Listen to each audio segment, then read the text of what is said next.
Bienvenidos a las Crónicas de Historia de France 24, espacio en el que viajamos al pasado para entender los hechos del presente. Hoy los invitamos a repasar la historia reciente de Siria, uno de los países clave del Medio Oriente que actualmente lleva 7 años en un conflicto civil de aproximadamente 600.000 muertos y 6 millones de desplazados.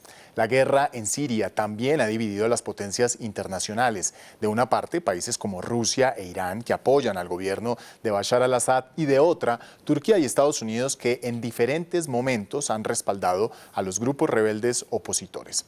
Ahora, el foco del conflicto está ubicado en una región al noroeste de Siria, la provincia de Idlib, el último bastión controlado por los rebeldes, en donde está previsto un ataque a gran escala que se formula como el epílogo de esta guerra, pero que pone en riesgo a una población de 3.5 millones de personas. Para hablar sobre el origen y los antecedentes de esta guerra me acompaña Angélica Alba. Ella es profesora de Relaciones Internacionales de la Universidad Jorge Tadeo Lozano en Bogotá, Colombia. Angélica, un gusto que esté con nosotros. Y comienzo preguntándole, las Naciones Unidas han advertido que estaríamos próximos a presenciar la peor catástrofe humanitaria del siglo si el ataque del gobierno sirio se lleva a cabo en Idlib. ¿Por qué?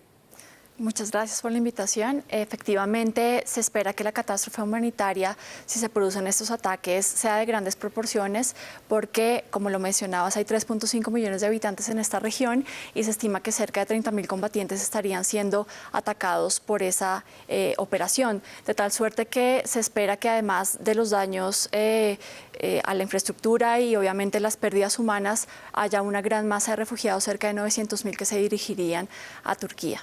Ya van 7 años de este conflicto en Siria. ¿Cómo estalló esta guerra civil?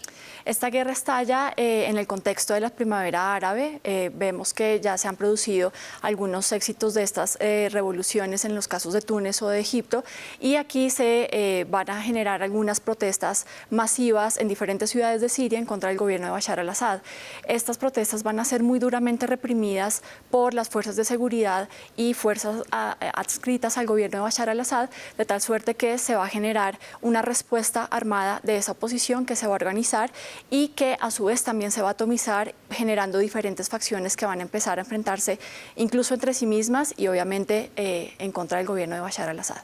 Bueno, Bashar al-Assad heredó el poder de su padre, Hafez al-Assad, en el año 2000. Hafez al-Assad estuvo casi 30 años en el poder y a él se le vincula a la minoría alawita. ¿Quiénes son los alawitas? Los alawitas son una minoría que existe en Siria y en algunas otras regiones del Oriente Medio que tiene una cercanía histórica con el chiismo, pero que también tiene sus propias particularidades, por lo cual se considera, digamos, una minoría en particular. Cerca del 12% de la población en Siria es alawita y pues esta minoría pues ha estado vinculada desde el gobierno de Hafez al-Assad a el poder en Siria, de tal manera que se trata de una minoría gobernando una mayoría sunita y es un gobierno que se ha sostenido básicamente a través del autoritarismo, de gobiernos represivos, tal como se evidencia en el caso de la represión a los levantamientos sunitas de los 80s. Adicional a ese autoritarismo, este conflicto no habría sido posible si no es por la ayuda internacional que ha recibido Bashar al-Assad de otras naciones. Hablemos precisamente de Rusia e Irán. ¿Por qué estos dos países apoyan a Bashar al-Assad? Por un lado, en el caso de Irán, porque pues hay una cercanía, digamos, sectaria que los ha mantenido relativamente alineados desde que llegó Hafez al-Assad al poder, pero sobre todo desde que llegó la revolución islámica al poder en Irán, y además porque Siria ha sido un aliado muy importante de Irán, por ejemplo, en contextos como la guerra contra Irak en los 80s.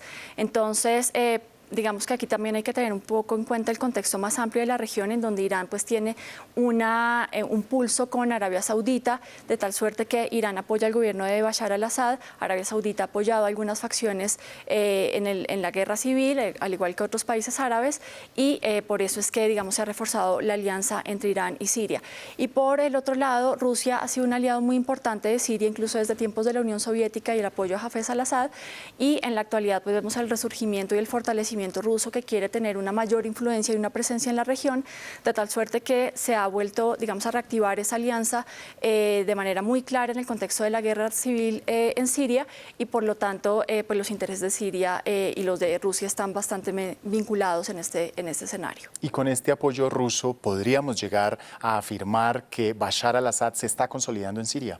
Pues sin duda alguna el apoyo ruso y la intervención rusa desde el 2015 ha sido muy importante.